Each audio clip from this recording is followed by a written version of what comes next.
are an endurance athlete or a marathoner, I'm sure you have come across this golden word called carb loading.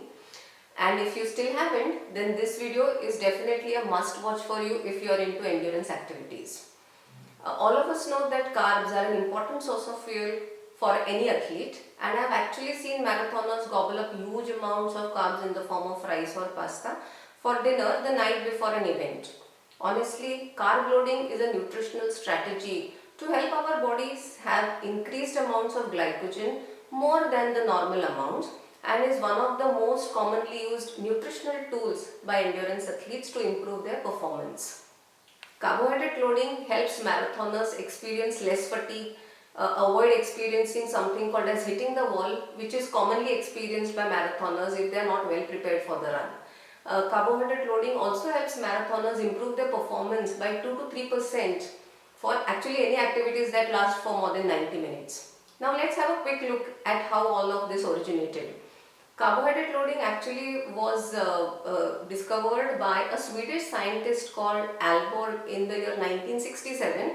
But back then the way of carbohydrate loading was very grueling for the athletes, since it involved depleting the glycogens by avoiding your carb intake to less than 10% for 3 days, and then supercompensating this glucose by adding your diet comprising around 70% carbs. But this left the athletes exhausted, fatigued and tired, and this is how carb loading experimentations began. A lot of scientists and pioneers in the industry then experimented with different ideas of carb loading and thus developed the modern techniques of carb loading for marathoners. The commonly used three ways of carb loading for a marathon include 6 days of carb loading, 3 days of carb loading or a single day carb loading. The classic 6-day pattern includes consuming around 15% of your calories from carbs for the first 3 days so that you're depleting your glycogen, and then again adding around 70% of your calories from carbs to compensate for the depleted glycogen to help you maximize your glycogen stores. The 3-day pattern includes 1 hour activity for 3 days to exhaust your glycogen stores, and then again loading your glycogen stores by your calories coming from 70% carbs. But the most commonly used, the most simplest is the 1-day carb loading that is followed by marathoners, which involves no activity for a day before the event and consuming around 8 to 12 grams of carbs per kg body weight. So if you are a 70 kilo marathoner, you are expected to consume anything more than around 560 grams of carbohydrates.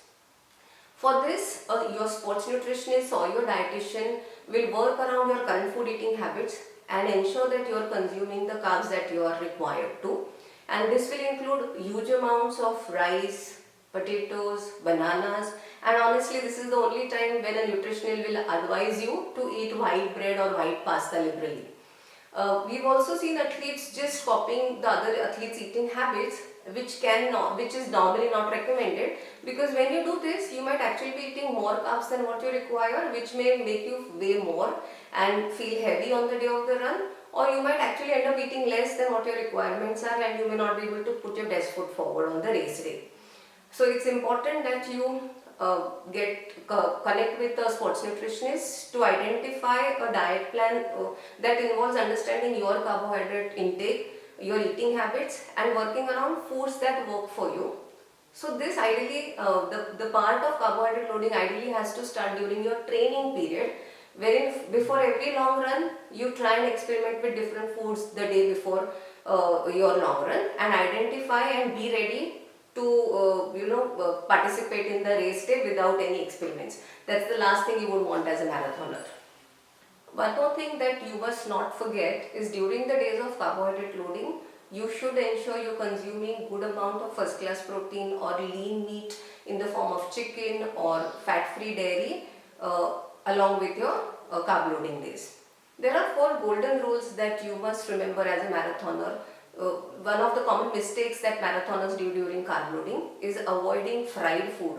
So just because you're supposed to have more calories does not mean you have potatoes in the form of fries or chips, because high fat foods are known to slow down your digestive system and make you feel groggy and heavy on the race day.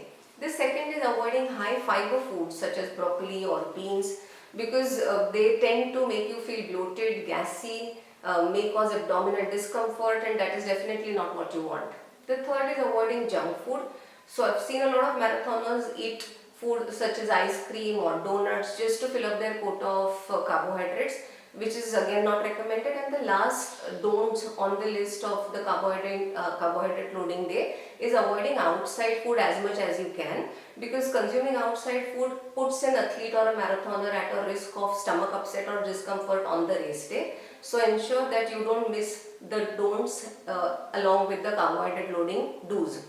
I'm sure you did find this video useful. Do share it with your running buddies so that all of us can put our best foot forward on the race day and are a better runner than what we were.